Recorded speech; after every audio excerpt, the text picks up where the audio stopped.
Hi, it's Steve. Today we'd like to show you how to change the dual element infinite switch on your range. It's a really easy repair. Let me show you how we do it.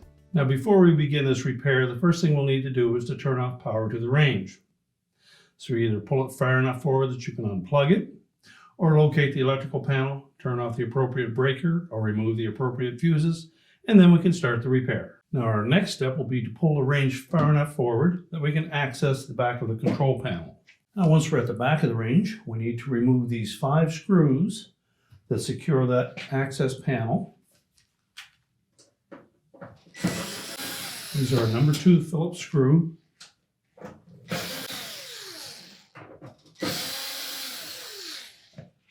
And just tilt that panel back a little bit and unlatch these 2 little tabs on the bottom, and then we'll set that aside.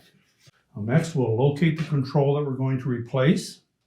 And the first thing we'll want to do is to take note of the wires that are attached to that control and what position they're in. Now, the easiest way to do that is to take a picture of it, and then we can refer to it when we go to connect those wires to a new control. Now, while the infinite switch is still attached to the console, we'll remove those wires. And if they're on there quite snug, take a pair of needle nose pliers, grasp the connector, not the wire, and pull them off.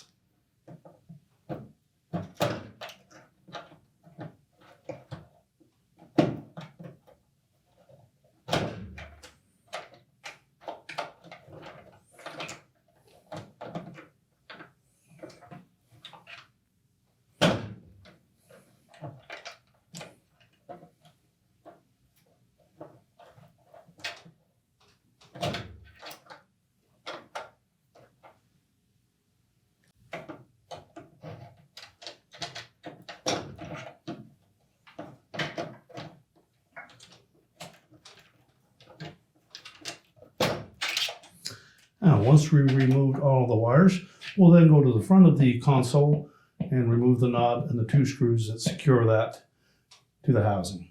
Just pull off the knob and then remove the 2 retaining screws.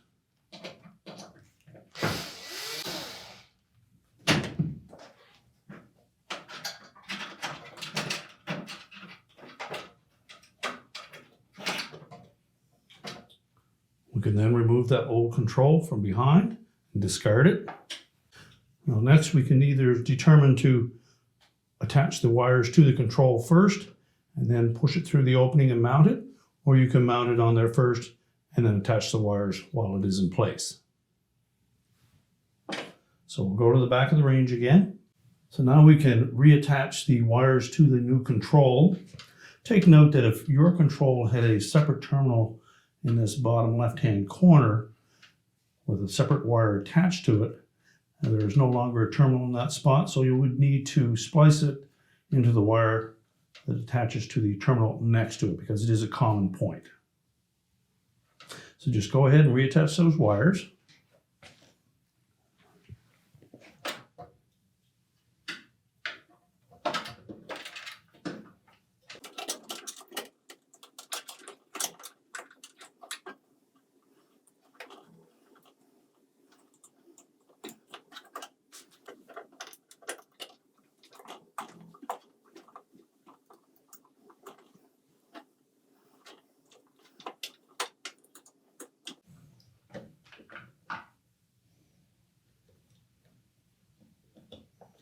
Now with all of the wires firmly attached, we can push that control through the opening, and then we'll go to the front of the console and reattach the retaining screws.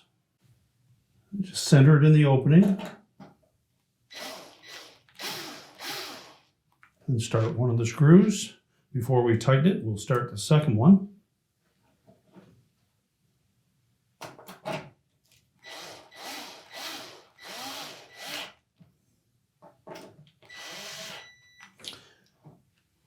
Tighten both firmly.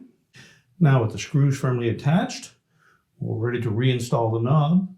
And take note that that little spring clip should be on the bottom when it's in the off position.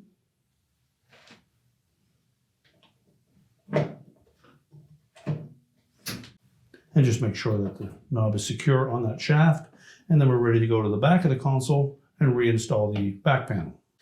Now, when reinstalling that access panel for the console, we want to make sure that these two tabs on the bottom edge of that panel hook into the end caps first. So we'll line those up, make sure those tabs fit down into there, and just rotate it upward. When the screw holes line up, we can go ahead and install the retaining screws.